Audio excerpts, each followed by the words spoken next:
하나님의 진노가 불의로 진리를 막는 사람들의 모든 경건하지 않음과 불의에 대하여 하늘로부터 나타나나니. 아멘. 로마서 1장 18절 말씀, 하나님의 의로우신 진노에서 구원하는 복음이라는 제목으로 선포하도록 하겠습니다.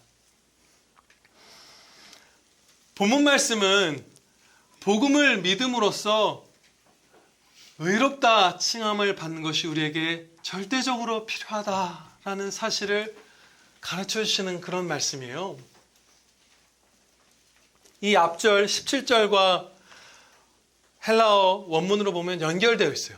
이 18절 맨 앞부분에 왜냐하면 뭐 이렇게 혹은 이는 이렇게 번역할 수 있는 접속사가 들어있어요. 복음에는 하나님의 의가 나타나서 믿음으로 믿음에 이르게 된다. 기록된 바 오직 의는 믿음으로 말미암아 살리라 한 것 같으냐. 왜냐하면 왜 오직 믿음으로 의롭다 칭함을 받아 살아야 되냐 하면 그 길밖에 없냐 하면 불의로 진리를 막는 모든 자들에게 하나님의 진노가 이미 나타나고 있기 때문이다. 하나님의 정의로운 진노에서 우리가 구원받는 길은 우리는 다 불의하잖아요. 믿는 자에게 값없이 의롭다 칭함을 주시는 그 복음을 믿는 구원, 그것이 너에게 절대적으로 필요하다. 그것을 가르쳐주고 계시는 거예요. 18절 마지막 부분에 나타나나니, 하나님의 진노가 나타나나니 이렇게 끝나고 있죠. 그런데 이 나타나나니라고 번역된 헬라어는 이미 나타났고 지속된다는 의미의 헬라어예요. 하나님의 진노가 이미 이 땅 가운데 불의로 진리를 막는 자들에게 나타났고 계속될 것이고, 그리고 장차 예수님께서 다시 오실 심판날에 완전히 자비를 거두시고 정의로운 진노만을 불의한 자들에게 쏟으실 거예요. 그런데 그 진노가 이미 시작되었다라고 가르쳐 주시는 거예요. 현재 하나님의 의로우신 진노는 어떻게 나타나고 있을까요? 성경 말씀에서 많은 것들을 가르쳐 주십니다. 몇 가지만 우리가 살펴보면, 이 땅이 에덴에서처럼 풍성한 수산을 막 절로 맺는 막 그런 것이 아니라 가시와 엉겅퀴를 낼 것이라 이렇게 말씀하셨어요. 우리가 하나님께 범죄한 이후에 진땀 흘려야 먹고 살 수 있는 그런 땅이 된 것이죠. 이전과 달라진 거예요. 하나님의 진노가 거기에도 나타난 거예요. 그리고 우리가 이 땅에서 한번 죽는 것에서도 하나님의 진노를 우리가 목격하게 됩니다. 물론 성도의 죽음은 이제 달라요. 성도의 죽음은 우리를 사랑하시는 아버지께로, 아버지가 계신 하나님 나라에 가서 하나님을 만나 뵙게 되는 문을 여는 거예요. 그리고 우리가 지난주에도 살펴보았고 항상 여러 성도들의, 선배님들의 모습에서 살펴보듯이 소망 있는 죽음은 우리가 이 땅을 떠나 천국에 가 있을 때에도 우리가 소망 있는 죽음으로 비추었던 영광은 남아서 우리의 형제들, 후손들, 이웃들이 주님께로 돌아오게 하는 데 쓰임받고 위로받는 데 쓰임받습니다. 그래서 성도의 죽음은 전혀 달라요. 늘 유서를 품고 다니다가 29살에 세상을 떠났던 그 나가노 마서 청년처럼 우리의 죽음은 하나님의 영광을 위해 쓰임받는 우리의 것, 너희의 유익을 위한 너희의 것이다 라고 말씀하셨어요. 그러나 하나님의 진노가 육신의 죽음을 통해서 불의한 모든 사람들에게 하나님의 진노가 임한 것을 나타내고 있죠. 그리고 본문 말씀에서 이어지는 이 문맥에서는 특별히 한 가지 진노의 징계를 강조해서 가르쳐 주십니다. 24절 말씀입니다. 그러므로 하나님께서 그들을 마음의 정욕대로 더러움에 내버려 두사. 26절 말씀에 이 때문에 하나님께서 그들을 부끄러운 욕심에 내버려 두셨으니. 하나님께서 진노를 나타내시는 모습 가운데 한 가지가 우리가 우리의 정욕대로 그냥 미끄러져 가도록 내버려 두시는 것으로서 하나님의 진노를 나타내신다는 거예요. 점점 더 나 스스로의 죄악으로 나를 더럽혀 가는데 버려두시는 것으로서 하나님의 의로운 진노를 나타내시기도 한다라는 말씀인 것이죠. 이러한 진노는 심히 두려운 것이에요. 내 종욕이고 내 죄에 버려두신 것이니까 내가 컨트롤할 수 있다라고 생각하면 오산입니다. 나는 여기까지만 죄를 짓고 내 용돈 갖고만 도박하고 가족 생활비엔 손 안 댈 거야. 그렇게 될까요? 하나님께서 붙드신 손을 펴서 우리가 사랑하는 그 죄에 내버려 두시면 우리는 멸망으로 굴러 떨어지는 것 뿐이에요. 우리가 할 수 있는 일은. 나는 이 정도에서 더 나가지는 않지. 곧 회개하고 돌이킬 수 있어. 라고 생각할 수 있는 근거가 전혀 없어요. 자비를 베풀고 계시기 때문에 우리가 더 이상 죄로 치닫지 않는 거예요. 내버려 두신다는 것은 심히 두려운 일입니다. 매튜 풀 청교도 신학자죠. 아주 탁월한 성경 정권을 주석한 신학자, 혹은 칼빈 선생님, 이런 분들 모두 여기에 내버려 두신다는 것을 그냥 우리 한 사람의 죄에 그냥 좀 가도록 그냥 허용해 주시는 이런 아주 가벼운 징계처럼, 가벼운 것처럼 여기면 큰일이다, 오산이라고 경고하고 있어요. 근데 맞는 지적이에요. 세 가지로 이 하나님의 진노, 이 방식으로 나타내신 진노의 두려움을 살펴볼 텐데, 첫째로 나 자신의 죄성은 생각보다 훨씬 더 악합니다. 그래서 내버려 두시면 우리는 그야말로 멸망하는 거예요. 그렇죠? 끝도 없이 떨어져 나가는 거예요. 둘째로 섭리 가운데 우리가 마주치지 않게 해주셨던, 우리를 보호해 주셨던 죄의 유혹들에 우리를 노출시키면 우리가 어떻게 될까요? 이전에는 내 친구의 입을 막고 어떤 장면을 못 보게 하시고 어떤 유혹들에서 천사를 보내서 보호하셨던 그곳에서 그냥 나의 취약한 죄악들의 세상 가운데 우리를 그냥 벌거벗긴 무슨 껍질 없는 달팽이처럼 노출시키실 때 우리가 그것을 거부하고 안 빠져들 능력이 없어요. 그리고 셋째로 사단 마귀들의 공격에 우리를 내버려 두셨을 때 우리보다 걔네가 더 강하잖아요. 우리가 마귀들을 이길 수 있는 것은 예수님 안에서 예수님의 능력으로 이기는 것이잖아요. 근데 우리가 우리의 정욕에 내버려 두었을 때 주님이 살려주시는 그날까지 그냥 멸망으로 떨어지는 것 뿐이에요.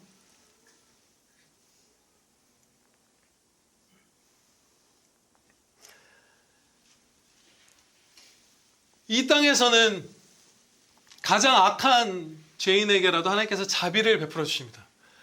자비가 섞인 진노가 쏟아지고 있어요. 그런데 장차 심판날에는 진노만을 우리에게, 불의한 자들에게 쏟으실 거예요. 그래서 복음을 믿고 예수 그리스도께서 원래 법을 만드시고 법 위에 계신 예수님께서 종의 형체가 되셔서 사람의 몸을 입고 율법 아래로 오셔서 우리는 실패한 완전한 순종을 행하사 성취하신 그 예수님의 완전한 의를 믿음으로 전가받는 그것 아니고선 우리가 살 길이 없는 거예요. 네, 아멘입니다. 의로운 심판에 우리가 멸망하는 거예요. 너무나 불의하기 때문에. 이 말씀은 복음이 얼마나 우리에게 절실한지 가르쳐 주시는 거예요.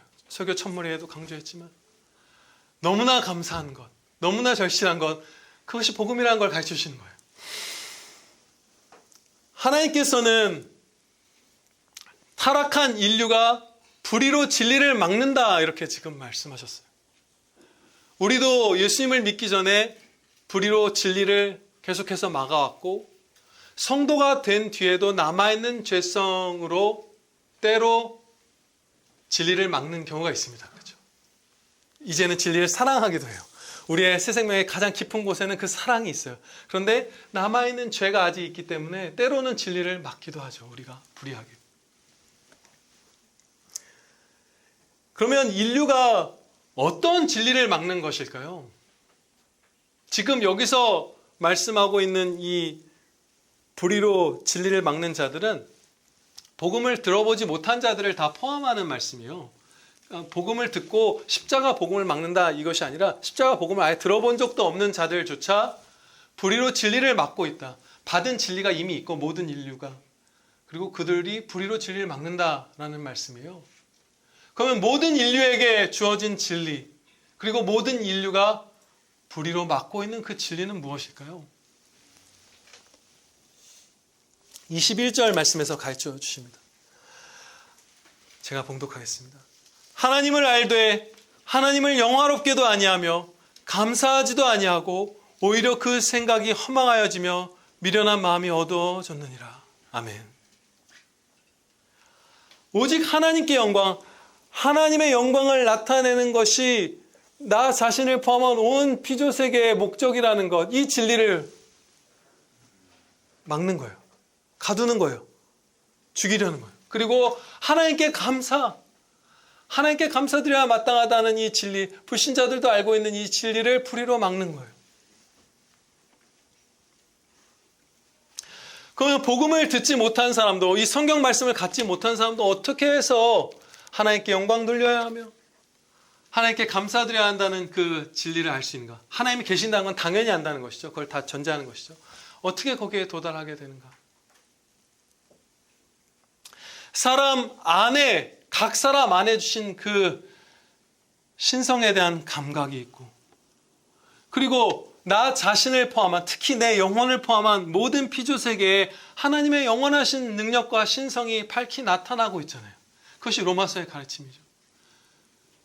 그래서 창조주 하나님, 전능하신 하나님이 계신다는 걸 알 수밖에 없는 거예요.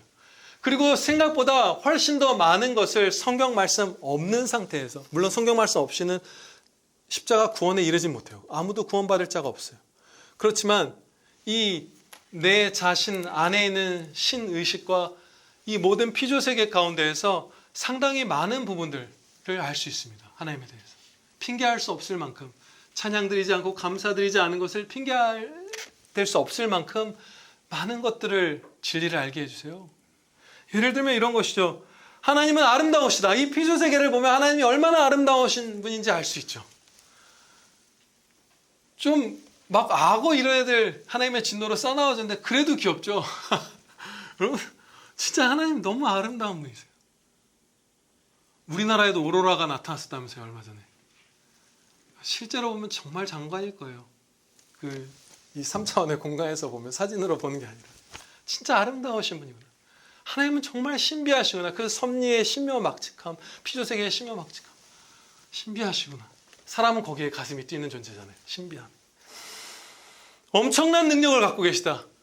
이 세상을 창조하시니 도대체 얼마나 큰 능력인가. 이 세상이 돌아가게 유지하시니, 보살펴 주시니 얼마나 큰 능력을 갖고 계신가. 또 우리의 영혼을 볼 때 하나님께서 어떤 비인격적인 거대한 힘 같은 분이 아니라 인격적인 분임을 알 수 있죠. 우리와 사랑으로 교제해 주실 정말 인격적인 하나님 창조주이심을 우리가 알 수 있어요. 우리의 영혼을 볼 때. 그리고 나는 죄인인 것을 우리의 양심을 통해서 다 압니다. 우리가. 그렇죠? 그런데 이 죄인에게도 얼마나 좋은 것들을 많이 베풀어 주세요. 악인과 의인에게 피를 다 내려주시고, 정말 극악한 죄인도 온갖 이 땅에서 풍요와 많은 것들을 다 누리게 해주시죠. 회개할 기회도 주시고 온갖 걸 주세요. 하나님은 자비하시구나라는 걸 아는 거예요. 감사드려야 마땅하다는 걸 아는 거예요. 나는 죄인이고 피조물이기 때문에 하나님께 어떤 것도 더해드릴 수 있는 존재가 아닌데 계속해서 좋은 걸 주시는 거예요. 그럼 감사드려야 마땅하다는 결론을 만나게 되는 거예요. 선하시다, 영원하시다, 의로우시다.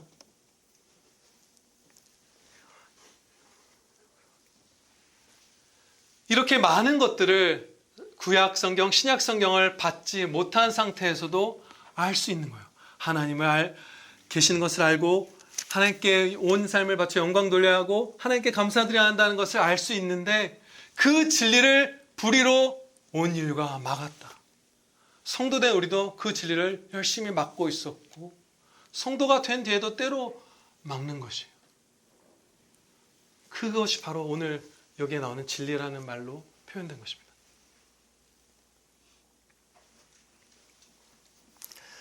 자기 자신을 포함한 온 세상이 절대적으로 하나님을 중심으로 하는 하나님의 영광을 위한 피조세계라는 것을 알면서도 그것을 부인하는 것이죠. 우리의 죄성이 그것을 아는데 인정하기 싫은 거예요. 그렇죠? 나를 높이고 싶어 하죠.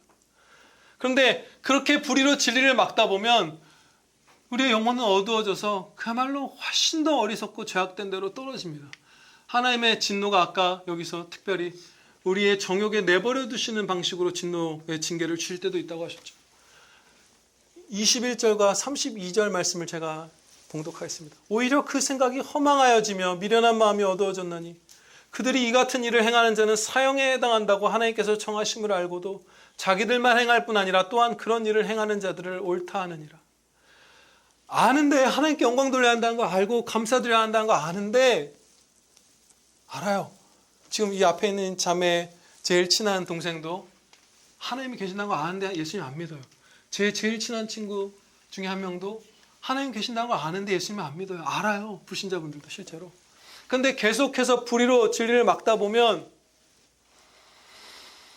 더 어둡고 더 미련한 대로 떨어져서 이제 사형에 해당한다고 하는 그 죄인 것을 알고서 자기만 행하는 게 아니라 남들도 그게 좋다고 행하라고 하는 지경에까지 떨어진다는 것이에요. 더 심한 죄악, 더 악한 죄악, 더 큰 어둠과 어리석음으로 떨어진다. 그것이 하나님의 진노의 징계다라고 말씀하는 것이에요. 우리 자신, 성도인 우리들을 살펴보아도, 저와 여러분을 스스로와 여러분들의 주변을 살펴보아도 그런 모습들을 볼 수가 있죠. 하나님께 영광 돌리는 것에 무관심한 모습을 자기 자신과 형제들에게서 우리가 볼 수 있습니다. 수천 번의 회개의 기회를 하나님께서는 주시는 것 같아요. 우리에게. 그렇죠? 진짜 많이 회개의 기회를 주시는 것 같아요. 그런데 그때에도 계속해서 하나님께 영광 돌리지 않고 하나님께 감사드리지 않으면 성도라 할지라도 거의 멸망하기 직전까지 미끄러져 가는 것을 허락하세요. 물론 참 성도, 택함받은 하나님의 영원전부터 사랑하신 자녀라면 마지막 숨이 거두기 직전에라도 회개할 은혜를 주실 거예요. 그렇지만 노년에 이르러서까지 하나님께 감사드리지 않고 하나님의 영광을 위해 살지 않고 정말 악에 받쳐서 사는 집사님들, 목사님들, 이런 분들 우리 주변에서 그렇게 어렵지 않게 찾아볼 수 있어요. 성도조차도 하나님의 영광을 위해 살지 않고 감사드리지 않을 때 그 정욕에 내버려 두시는 그 징계를 어느 정도 받는 거예요. 수백 수천 번의 회개할 기회를 주시지만 그것을 걷어차고 걷어찰 때 정말 마지막 순간까지, 은퇴하는 순간까지 감사를 모르는 목사님들도 계세요. 빡 슬픔과 분노에 차 있는 그 모습을 그냥 우리가 목격할 수 있어요. 성도분들, 일반 성도분들 말할 것도 없죠. 우리는 우리의 성도된 분들도 자기 자신의 불의로 하나님께 영광, 하나님께 감사, 이 진리를 막는 것을 속히 멈춰야 합니다. 두려움 가운데 멈춰야 돼요. 그리고 감사드리고 찬양드려야 돼요. 그럼 복된 그 기쁨의 삶을 살 수 있게 해주십니다. 얼마나 큰 은혜를 놓치는 것인지 몰라요. 당연히 저도 그런 배은망덕한 삶을 많이 살아왔죠. 그러나 지금 은혜로 말미암아, 전적인 은혜로 말미암아 하나님의 말씀 가운데 있어서 너무나 큰 은혜를 여러분에게 선포하고자 합니다. 지난주 금요일 저녁 한 10시쯤이었어요. 제가 아이들은 그 금요일마다 영화의 날이거든요. 그래서 미국 사람들도 이렇게 표현하는지 모르겠는데 무비데이라고 해요. 그래서 그날은 애들 영화 보고 막 그래, 늦게 자고 10시쯤이었는데 이제 치킨버거, 뭐 양념치킨, 감자튀김 시켜놓고 배달 음식이 올 때 아이들은 방에서 영화 보고 있고 아내는 소파 같은 데 기대서 휴대폰하고 쉬고 있고 저는 이제 헤드폰으로 노래를 들으면서 책 보면서 쉬고 있었어요. 근데 뭐 신학책 본 거 아니고 진짜 얇은 되게 간략한 철학 무슨 책 같은 거였어요. 그런데 한 부분을 읽다가 한 단락을 읽다가 그 헤드폰에서 나오는 음악도 못 끈 상태로 헤드폰이 이렇게 막 얼큰어진 상태로 꺼이꺼이 울면서 그야말로 감격해서 하나님께 감사 드릴 수가 있었어요. 이것은 여러분도 이제는 너무 잘 알다시피 저는 설교할 때 개인적인 어떤 감정이나 무슨 그런 것들 막 들떠서 전하는 그런 설교자가 아닌 건 아시죠? 제가 여러분보다 설교 준비를 하느라 먼저 이틀 앞서서 똑같은 은혜를 드렸던 거예요. 이제 여러분도 이 은혜를 말씀 가운데 누리실 것이기 때문에 그 말씀의 예로서 나누는 거예요. 제가 왜 그렇게 울면서 감사드렸냐면요. 우리가 배우는 이 로마서 16, 17, 18절 이어지는 말씀이죠. 계속 접속사로 되어 있어요, 원래는. 그 말씀 안에서 감격하면서 온 것인데 그 철학책에 이런 내용이 적혀 있었어요. 고대 철학자들, 그 에게의 연안의 그 그리스 철학자들 이런 분들, 그분들이 정말 부담감을 갖고 삶을 바쳐서 연구해온 대표적인 주제가 세 가지가 있다. 근데 그 중에 물론 다 세 가지가 거의 한 덩어리인데 그 중에 하나가 뭐냐 하면 통일성과 다양성의 문제다 이렇게 말해요. 너무나 다양한, 너무나 엄청난 다양성을 가진 이 온 우주 만물이 어떻게 의미 있는 방식으로 통일을 이룰 수 있을까? 이 어마어마한 우주 세계가 어떠한 의미를 갖고 있는 것 같은데 도대체 그것이 무엇이란 말인가?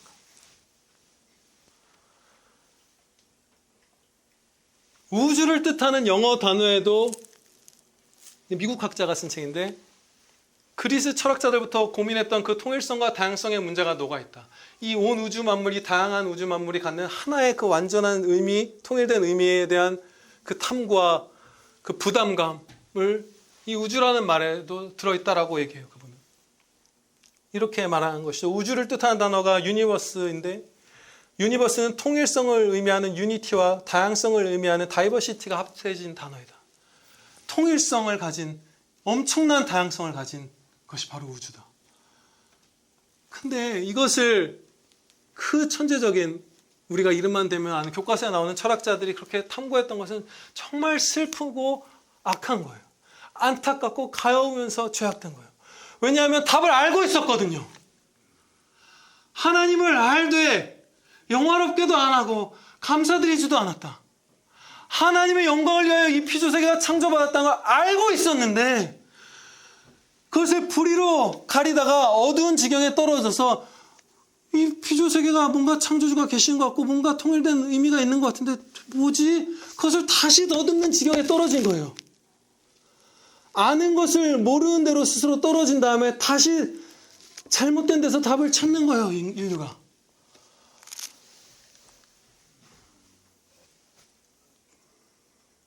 온 우주는 하나님의 영광을 나타내기 위하여 창조되었다. 하나님을 찬양하는 삶을 살라. 그것이 극도로 정교하고 극도로 다양한 피조세계에 주신 하나의 거룩한 의미이다. 이것을 우리는 알죠. 부인하지 않죠. 이제 새 생명을 받아서. 이 찬양의 삶이 바로 의미와 가치와 생명이 있는 삶이다. 이 답을 알고 있는데 불의로 막고 다른 데서 평생의 답을 찾는 거예요. 그런데 우리는 예수님을 믿는 믿음을 선물로 받아서 성령님께서 우리를 새 생명으로 거듭나게 하시고 믿음을 선물로 주셔서 예수님을 믿고 이제 하나님의 자녀가 되어서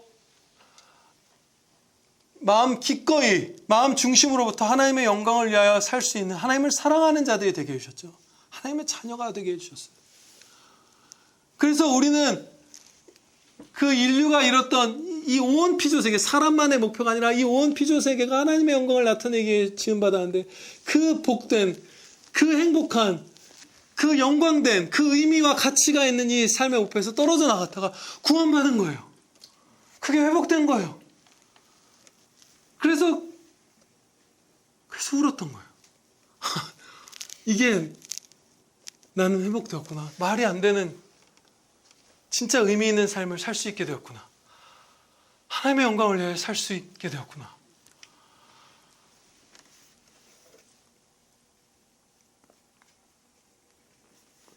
더 이상 스스로 생수를 버리고 흙을 퍼먹으면서 죽어가는 그런 삶에서 벗어나게 해주신 거예요, 우리를. 얼마나 우리가 목마르던가요, 여러분. 하나님의 영광을 위하여 살지 않을 때 여러분들 얼마나 목마르시던가요, 그렇죠? 막 만족이 있으시던가요? 자기의 이름을 높이기 위해서, 방을 한 칸 더 늘리기 위해서, 차를 바꾸기 위해서, 사람들의 칭찬을 받기 위해서 그렇게 살 때 여러분들 막 만족스럽고 너무 기쁘다, 너무 평안하다 이렇게 돼본 적 우리 없어요, 아무도.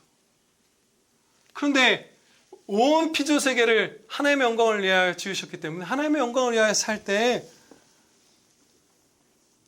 그야말로 순풍에 돛단 것 같은 그런 형통함과 기쁨을 맛보는 거예요. 본문 말씀을 한 가지로 적용하도록 하겠습니다.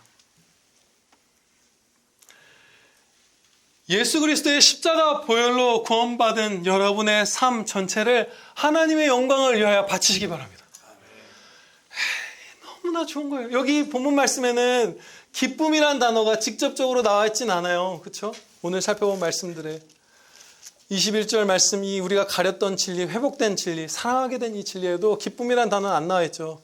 하나님을 영화롭게도 아니하며 감사하지도 아니하고 반대로 영화롭게 하고 감사해야 된다는 말씀이죠. 그런데 이 찬양과 감사의 특권은 당연하게 기쁨을 포함합니다. 어떻게 기뻐하지 않고 감사드리고 어떻게 막 고통하고 신음하고 불만스러운 상태에서 하나님께 찬양 드릴 수가 있겠어요? 그건 가짜잖아요. 하나님께서는 우리의 영혼을 받으신 분이잖아요. 독재자들처럼 겉으로만 웃고 박수하면 그걸 받는 가짜 찬양을 받으신 분이 아니라 진짜 기뻐서 진짜 만족스러워서 드리는 찬양을 받으신 하나님이잖아요. 그러면 우리가 하나님을 신뢰하고 따를 때 진짜 행복하게 된다는 것을 바탕에 깔고 있는 거예요. 당연하게 하나님께서는 말씀하고 계신 거예요.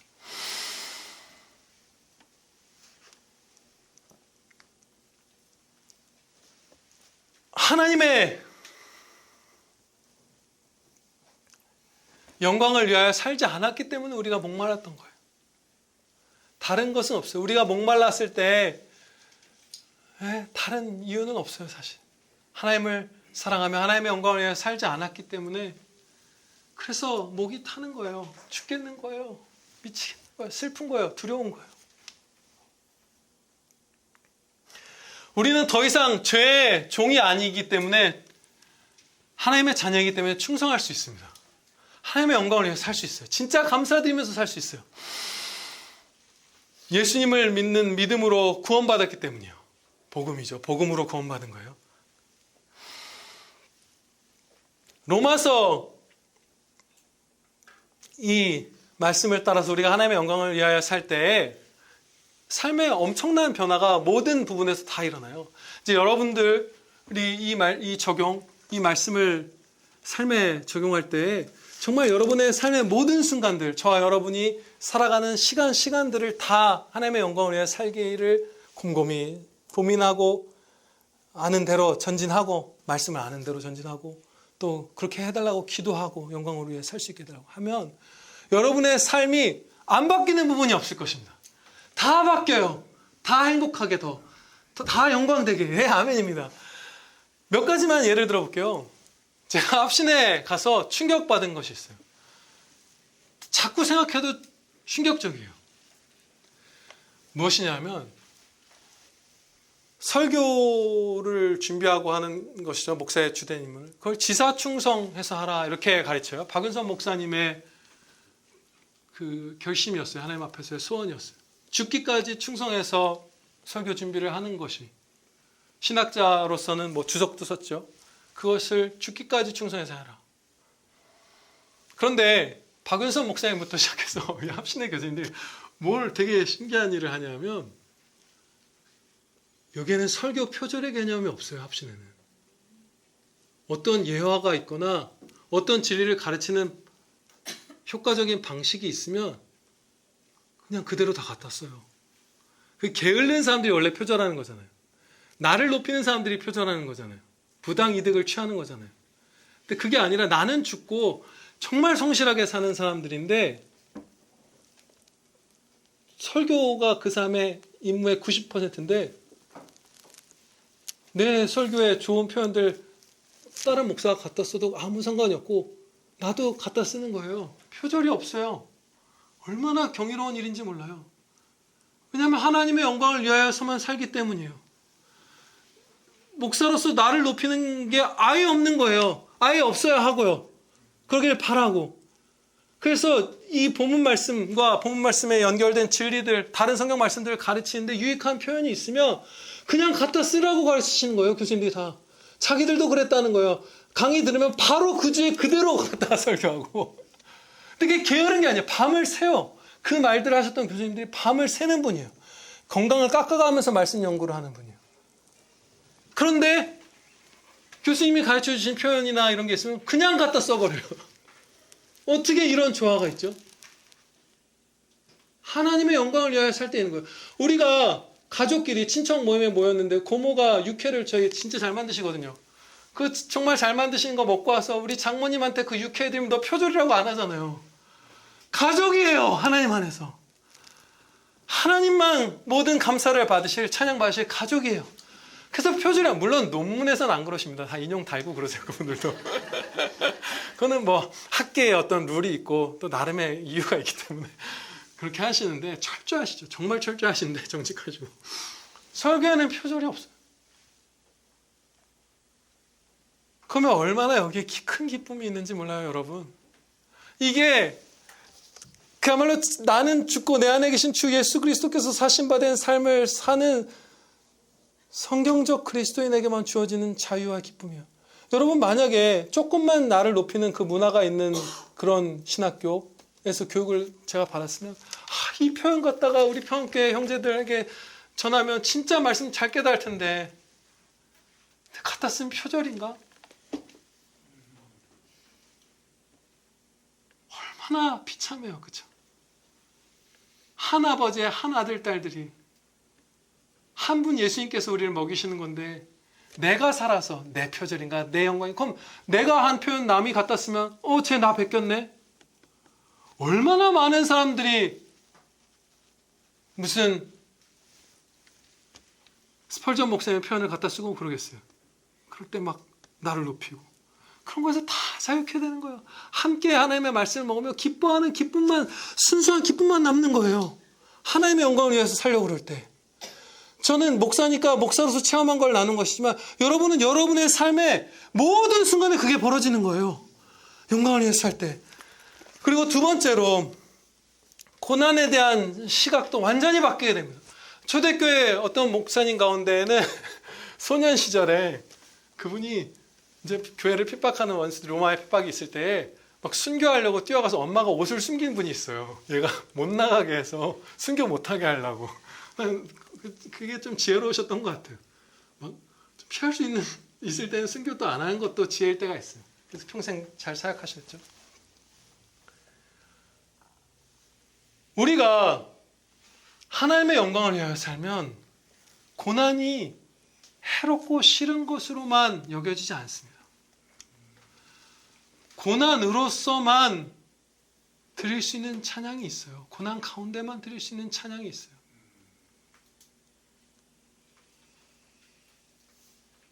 가난에 처한 사람만이 정말 먹을 것이 없고 입을 옷이 없고 난방 냉방 아무것도 못하고 물이 끊기고 가스가 끊겨도 하나님이 계시면 나는 정말 만족스럽고 행복합니다 라는 그 찬양, 진짜 가난에 처해 있는 사람이 드릴 때 그 찬양이 제일 밝게 드릴 수 있는 것이잖아요. 그럼 우리가 하나님께 영광을 돌리기 위해서 살기를 바라고 온 피조세계를 다스리면서 하나님의 영광을 위해서 사는 것이죠. 이 온 우주 만물을 다 활용해서 함께 성도들이 힘을 합쳐서, 심지어 불신자와도 할 수 있는 한 힘을 합쳐서 하나님의 영광을 위해서 살고자 하는 자는 어떠한 그 사람이 고난을 만났을 때 그것을 반드시 피해야만 하는 것, 손해가 되는 것으로만 생각하지 않습니다. 결코. 우리가 다 건강하고 다 힘차게 살다가 다 무슨 모세처럼 너무 건강하게 엄청난 장수를 이루다가 어느 날 갑자기 소천하면 누가 병들어도, 누가 아파도, 누가 기력이 없어도, 누가 노인이 되어도, 세상 낙을 다 잃는 것이죠. 노인이 되면 피부 온도가 7도 이렇게 낮아진다면서요. 그냥 맨날 추운 거예요. 입맛도 없는 거예요. 미각도 다 사라진다면서요. 기억으로 보정해서 맛을 안다면서요. 그러시겠죠, 우리 70대 분들. 집사님과 제가 먹는 음식 같은 거 먹어도 다른 맛입니다. 잘난 척한 것 같아요. 그게 아니죠. 그런데 그럴 때에 하나님으로 만족하고 하나님으로 말미암아 하나님을 기뻐하는 기쁨으로 충만한 그 찬양을 들을 때 비로소 진짜 하나님이 얼마나 귀하신 분인지, 우리의 생명과 기쁨, 유일한 그것을 원천, 우리의 전부시라는 걸 그때 찬양 드릴 수 있는 거잖아요. 그러면 저와 여러분이 만나는 고난이 있을 때, 물론 고난을 떠나게 해주시기를, 거기서 구해주시기를 우리가 기도하죠. 당연히 우리 항상 기도합니다. 아픈 사람 낫게 해달라고 기도하고, 핍박받는 사람 그 핍박받지 않게 해달라고 기도해요. 당연히 기도합니다. 가난한 사람 다 풍요하게 해달라고 우리 언제나 눈물로 간구드리죠. 그러나 그 고난 가운데에서 찬양 드리기를 바라는 사람은 기쁨을 찾습니다. 빛을 봅니다. 찬양의 기회로 삼는 거예요, 그 고난을. 그리고 마지막으로 하나님의 영광을 위하여서만 살려고 할 때, 늘 감사로 살 때 이 고난을 성화의 기회인 것으로 알아 감사 찬양 드리게 돼요. 여러분, 세상에 어떤 사람이, 불신자분들도 내가 진짜 아무것도 안 하고 한 6개월간 놀고 먹으면서 정말 많이 성장했습니다, 이런 사람이 어디 있어요? 그런 건 아예 없어요. 고난 없이, 요즘 애들, 제가 저희 두 아들과 저희 조카까지 이제 아내와 함께 교육을 하고 있는데 시험을 안 봐요. 조카가 중학교 1학년이 되는데 학교에서 등수도 몰라요. 학원에서 비싼 학원 가서 맨날 시험 봐서 그 분류해주고 등수 가르쳐주는 대규모 학원 뭐 안 가면 뭐 얼만큼 했는지 뭔지도 몰라요. 뭐 고난도 없어요. 밤을 새서 공부하고 막 안 나오면 어떻게 할까, 엄마한테 성적표 사인받아하고 이런 게 아예 없어요.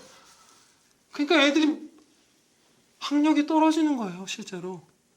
진짜 잘 교육받는, 진짜 특별히 열이 있는 부모 밑에서 자란 특별히 열이 있는 애들 빼고는 실제로 학력이 떨어지고 있는 거예요.